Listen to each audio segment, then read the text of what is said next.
Kalau kalian lihat video DKI di beberapa minggu yang lalu ketika kita nge-review setup yang murah tapi terlihat mewah dengan warna yang putih dan juga terlihat clean, simple, dan elegan.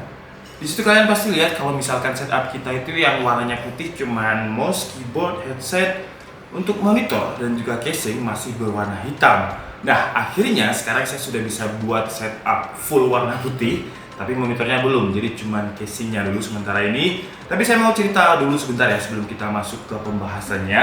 Jadi PC ini sebenarnya bukanlah PC saya, tapi PC-nya Mara, teman baik saya yang sekarang lagi traveling around Indonesia. Dan kebetulan kaosnya sekarang lagi saya pakai. Jadi kalau kalian lihat di belakangnya ada tulisan Traveling Around Indonesia yang disingkat sama dia menjadi TAI. Kalau kalian tanya kenapa disingkat TAI, saya juga nggak tahu. Kalian tanya langsung aja ke orangnya. Nah, dulu dia beli PC ini seharga hampir 31 juta. Tapi udah include dengan monitor, keyboard, dan lain-lain. Dan casingnya dulu warnanya hitam. Dan saya lagi pengen bikin setup yang warnanya putih bersih, walaupun saya bukan orang yang rapi, tapi kalau terlihat putih gitu kan seolah-olah saya terlihat orang yang rapi dan bersihan, padahal aslinya enggak. Nah, jadi ceritanya ketika saya nge-review setup putih itu, ada Deepcool email, mau kita bantu kak kalau misalkan setupnya ini kita bantu untuk PC yang warnanya putih clean, dan PC yang kita bantu ini adalah PC yang memenangkan IF Award tahun 2020. Wah, ya langsung saya jawab, maulah, tanpa basa-basi ya kan. Nah, akhirnya casing PC ini datang, dan di video kali ini akan kita bahas. Tapi seperti biasa sebelum kita mulai videonya, buat kalian yang belum makan dulu. Kalau udah makan langsung aja subscribe channel ini, karena di channel ini kita akan membahas informasi menarik mengenai video gadget dan teknologi yang akan membuat hidup kalian inspiratif dan produktif. Dan perkenalkan, ini adalah Deepcool MagCube 310P yang saya kira awalnya casing ini tuh mahal banget. Pertama karena dari segi desain dan juga build quality, nanti akan kita bahas lebih detail. Cuman menurut saya dari segi desain dan juga build quality, casing ini itu oke banget dan harus digarisbawahi kalau casing ini tuh memenangkan IF Award tahun 2020 dari segi desain dan juga fitur. Saya pikir harganya itu ya 1 atau 2 juta gitulah. Ternyata enggak. Harganya ini cuma 800.000. Jadi di bawah 1 juta, tapi desainnya ini benar-benar nggak kelihatan murah, nggak kelihatan kalau di bawah 1 juta. Karena saya awalnya ngira, pasti casingnya mahal nih, pasti di atas 2 juta, tapi ternyata hanya 800.000. Dan untuk link pembeliannya seperti biasa kalian langsung bisa cek di kolom deskripsi di bawah. Jadi buat kalian yang mungkin suka dengan saya, suka yang BBJS atau budget pas-pasan jiwa sosialita, yang berarti harganya murah tapi terlihat mewah dan juga mahal, sepertinya casing MagCube 310P ini bakalan cocok banget buat kalian. Dari segi material, casing ini tuh menggunakan beberapa part menggunakan plastik ABS. Kemudian untuk yang bagian sini udah mengikuti tren casing-casing sekarang, jadi dia udah pakai tempered glass. Dan untuk yang warna putih-putih ini, kalau kalian mengira ini besi, salah. Ini nama bahannya adalah SPCC, jadi sama seperti bahan yang digunakan di bodi mobil. Kelebihannya dia lebih solid tapi enteng. Dan berat dari casing ini, kalau nggak ada bagian di dalamnya ya, belum kalian rakit, maksudnya itu beratnya sekitar 7,5 kg. Dari segi dimensi, casing ini memiliki ukuran 42,46 cm kali 21,5 cm dan 49,4 cm. Casing ini masuk ke tipe mid tower yang kayaknya sekarang lagi rame ya, ketimbang yang full tower yang terlalu terlihat rame dan menurut saya sih kurang simple dan terlalu terlihat bulky. Di bagian depannya ini bisa kita lepas kalau misalkan kalian pengen membersihkan casingnya, pengen membersihkan kipas di bagian depannya, ini bisa, karena agak mudah karena dia nggak di screw. Jadi seperti ini SPCC guys, kuat banget.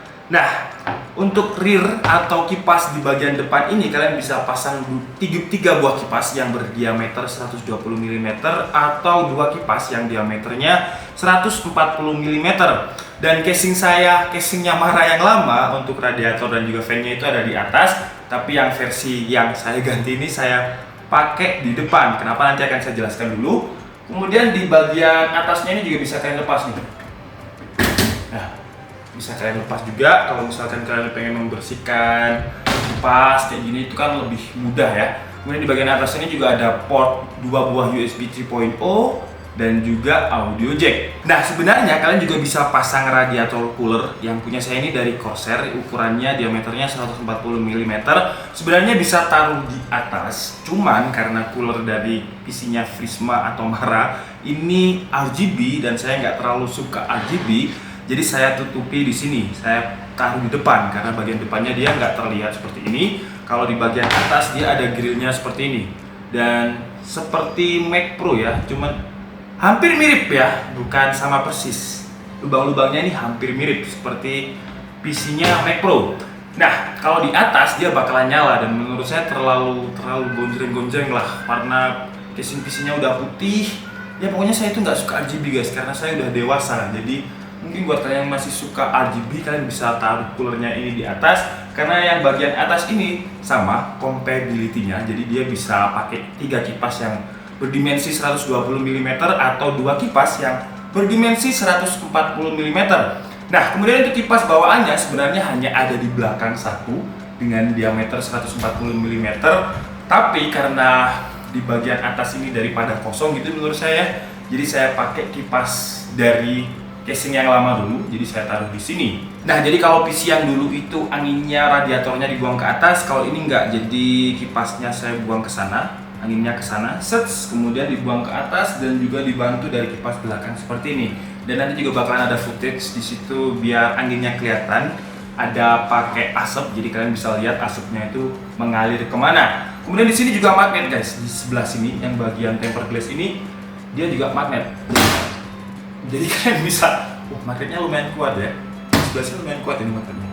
Jadi kalian bisa lepas seperti ini tanpa harus buka baut, kemudian kalian angkat. Nah, udah, kita taruh sini dulu. Oh ya, dan di bagian tempered glass-nya ini juga ada logo Gamerstorm gitu. Memang nggak ada logo Deepcool-nya sama sekali, jadi mungkin buat yang nggak tahu bakalan kira kalau Gamerstorm itu adalah brandnya sendiri. Kemudian di bagian dalam di sebelah kanan ya, kalau dari depan sebelah kanan, kalau dari belakang sebelah kiri, ini juga magnet. Jadi enaknya Deepcool MagCube 310P ini kalian bakalan praktis banget kalau misalkan mau ngerakit PC karena dia semuanya magnet. Jadi kalau misalkan kalian mau maintenance dari debu, kemudian dari kotoran, itu bakalan enak banget. Dan sekali lagi bahannya ini saya suka banget karena kayak nyentuh bodi mobil.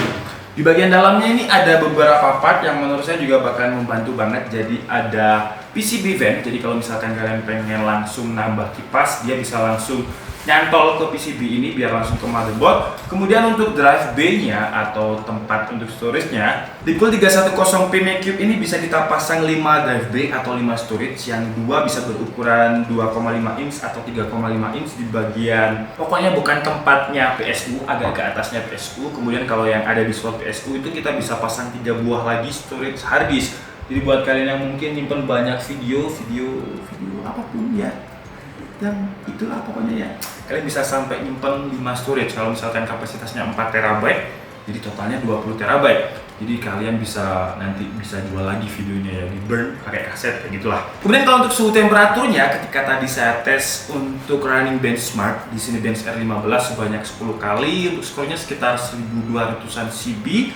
Dan untuk suhu max load-nya, oh pertama settingannya ini saya nggak pakai settingan apa-apa, jadi nggak saya overclock apapun. Default bawaannya Core i7 8700K dan juga RTX 2060 dengan 16 GB RAM. Itu suhu temperatur max load-nya ada di angka 65 derajat Celcius kalau kita tes pakai HW monitor. Tapi kalau saya tes pakai digital thermometer, jadi saya center-centerkan di bagian dalamnya itu nggak sampai 40 derajat Celcius. Jadi kalau misalkan di dalam CPU-nya itu 65 derajat Celcius, tapi kalau di ruangannya PC itu nggak sampai 40 derajat Celcius karena memang banyak kipas di sini. Oke guys, jadi mungkin cukup segitu aja ya video review dari casing yang menurut saya worth it banget di harga 800 ribuan ini. Dan dengan harga 800 ribu casing ini tuh udah menang award dari EF Award. EF Award itu ajang bergensi, kalian bisa googling aja. Kalau nggak salah jurinya itu total 70 juri. Dan 70 juri bisa memenangkan casing ini dari segi desain dan fitur. Menurut saya sih oke banget, dan menurut saya memang fiturnya, terutama fitur magnet ini mind blow ya. Jadi kalau misalkan kalian suka ngerakit PC itu kalian nggak perlu obeng-obeng. Dan enaknya suatu saat PC itu pasti berdebu guys, kayak gini aja. Ini udah mulai ada debu-debu ya. Dan enaknya kalau bisa dicopot semua seperti ini, kalian tinggal pakai kuas set atau pakai semprotan yang pakai rantai apa gitu. Cuma sedotannya apa? Pokoknya itulah ya, yang srot itu. Saya lupa namanya. Jadi dia bisa enak, kalian nggak perlu nyopotin satu-satu, tinggal nyopotin gini aja pakai magnet.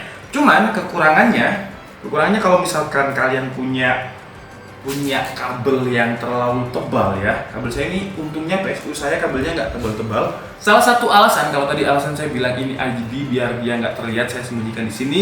Karena kemarin juga sempat saya tes untuk taruh di atas. Kalau misalkan ditaruh di atas, coolernya ini casing penutup atasnya ini nggak bisa nutup dengan rapat. Jadi kayak ada rongga gitu guys.